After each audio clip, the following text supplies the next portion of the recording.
Hey guys, welcome back to Real Housewives Recaps. Today we're talking Sex and the City. I'm so glad you're here. I'm doing a special bonus episode. This is what I cover on my Patreon. I go deep into episodes of Sex and the City. I used to love that show. I go into my thoughts of everything, especially comparing it to And Just Like That, which I hated. And it's just fun to revisit these episodes and deep dive and talk about any behind the scenes information I could find out on each episode, my thoughts on the episode, all that stuff.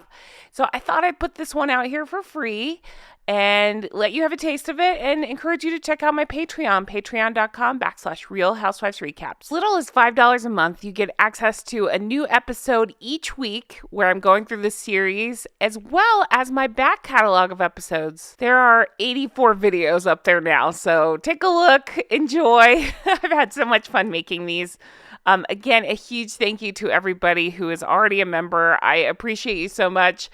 The reason I'm doing this now is because I am collecting toward the coronation. I'm so excited to be going. This will go straight into the cost of it all and to be able to bring more coverage to my channel. I'm so excited, you guys. Thank you so much for all the support. Now, without further ado, here's a sample of my Patreon. Hey guys, welcome back to Real Housewives Recaps. Today, we're talking Patreon. We're on Sex and the City Season 4, Episode 6. Baby Talk is Cheap.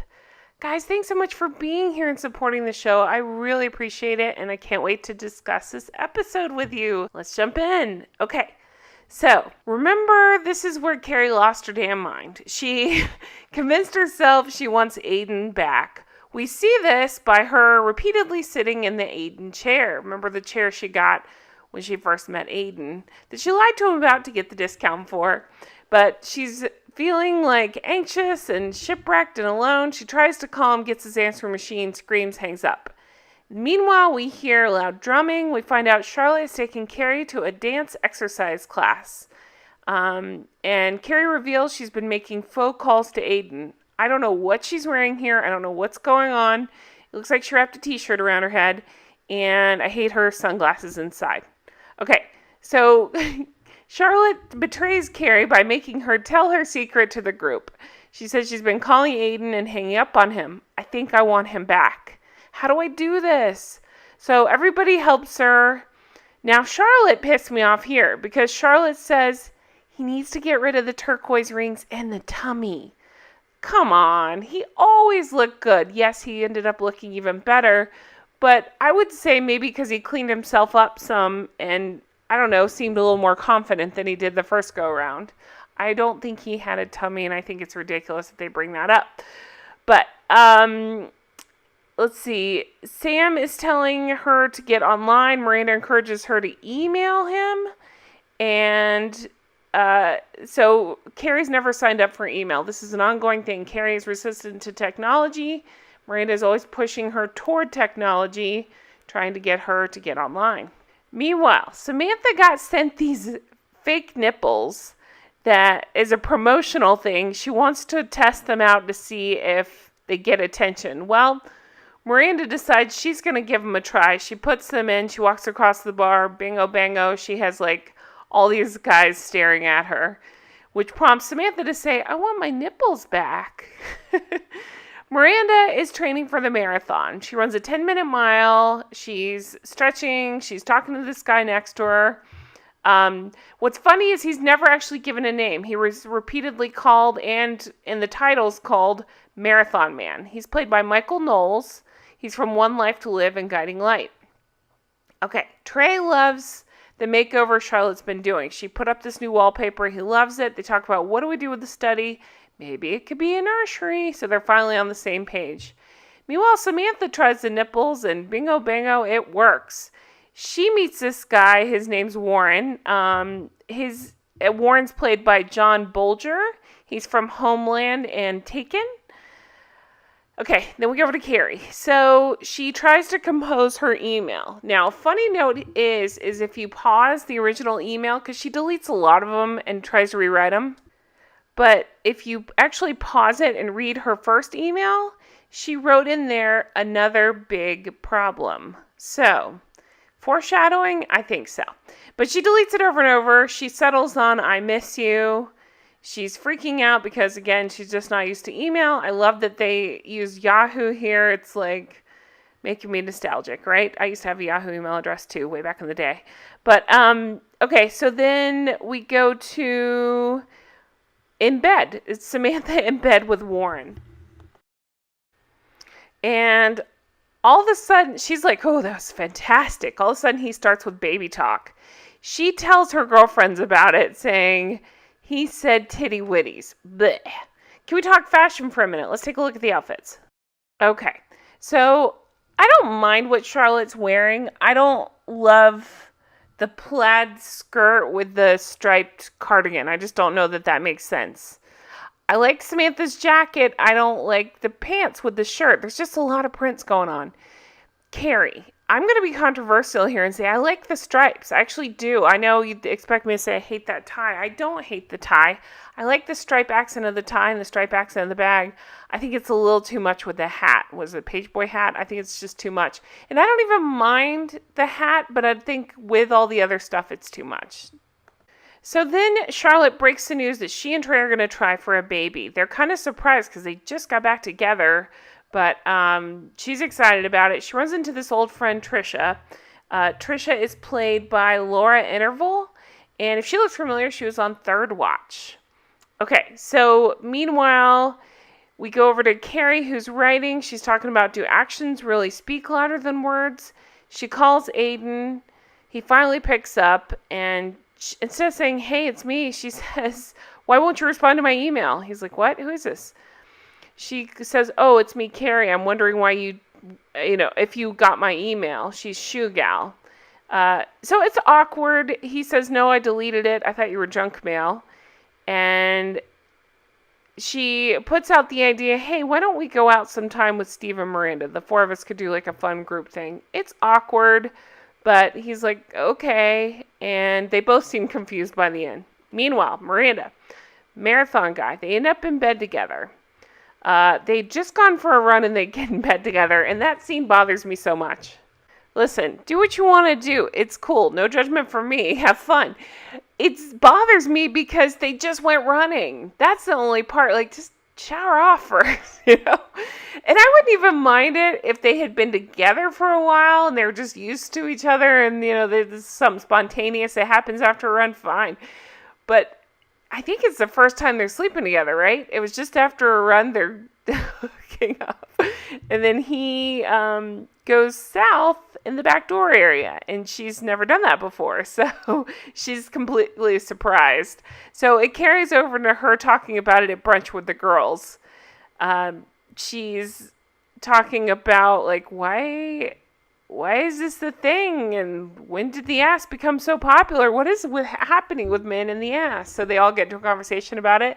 Surprisingly, the least, I guess the most surprising person that's into it is Charlotte. Turns out she and Trey are into that sort of thing. So they're talking about it. But meanwhile, Carrie, trying to make it about herself, talks about the email not being answered and how she's not impressed with the email. Okay. So then we go over to Charlotte and Trey's. It's the most horrible, awkward dinner with this horrible, awkward couple. They've been married a long time. They have 3 kids. They can't stop fighting. It carries over into Charlotte and Trey and affects them where they don't have sex for the next 2 nights because it was so awkward. Okay, dinner with Carrie and Miranda, Steve, and Aiden. Carrie is telling the story 100 miles per hour. And as somebody that talks fast, I got to say, she talks way too fast. Aiden at one point puts his hand on her hand. She thinks it's because he's into her. He's just trying to calm her the hell down because she's so nervous. The guys decide to go pee together. Carrie takes this opportunity to get rid of Miranda. She says, I got this. You got to go now so I can, be alone with Aiden and have an excuse to be with him. So she goes and Carrie walks Aiden home.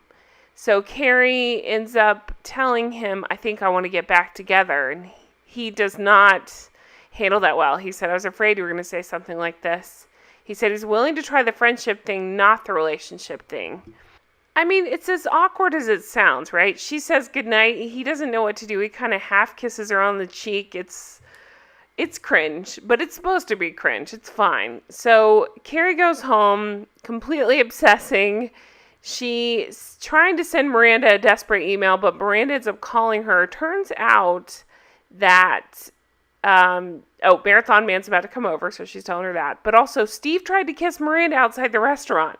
He's getting the wrong idea, thinking Miranda wants him, but it was just that Carrie was using Miranda and Steve as a buffer to make Aiden more comfortable. So Carrie makes up her mind, you know what? I gotta go back up there. I gotta go back over to Aiden's. There's still something there. I gotta go. So she goes over there. She hits his window with rocks. It's the weirdest thing, right? I mean, it's just not a good idea.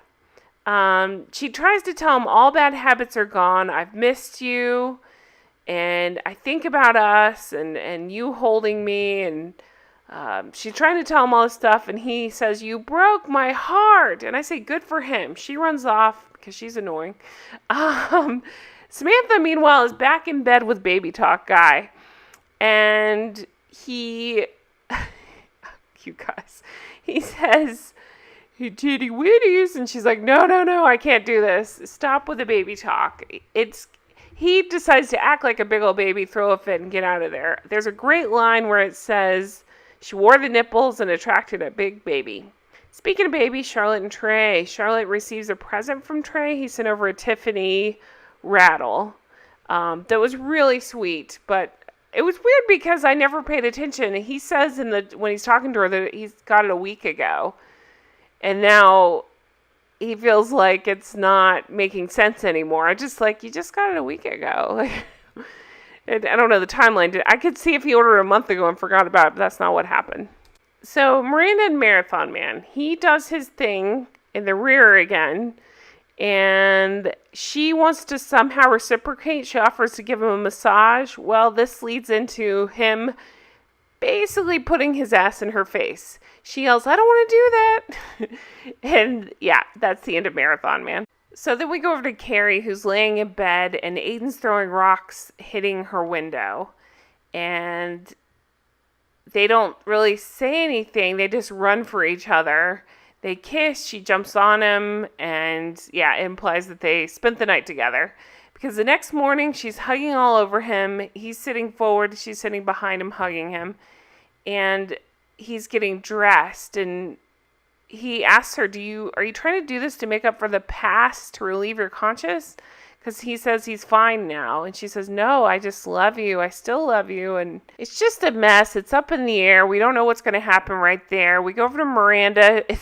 Because the embarrassment of what happens it encourages her to run a faster mile, and she gets into the next group. We go back to Carrie, who's still obsessing, when all of a sudden, it's Aiden. He's there. He says, all right, let's do this thing. And he asks her to go for a walk. She's like, yeah, I'll come for a walk. And that's how the episode ends. We see her log off her computer. She goes for a walk with Pete and Aiden. That's how the episode ends. So good, right? So infuriating because they get back together. So much to talk about. She gets extra annoying. but still some great episodes. So I can't wait to talk about them with you. Thank you so much for watching. I really appreciate it. I hope you enjoyed this recap. And I thank you so much for supporting the show. Can't wait to talk about the next episode with you. Have a wonderful day. Stay healthy. Bye-bye.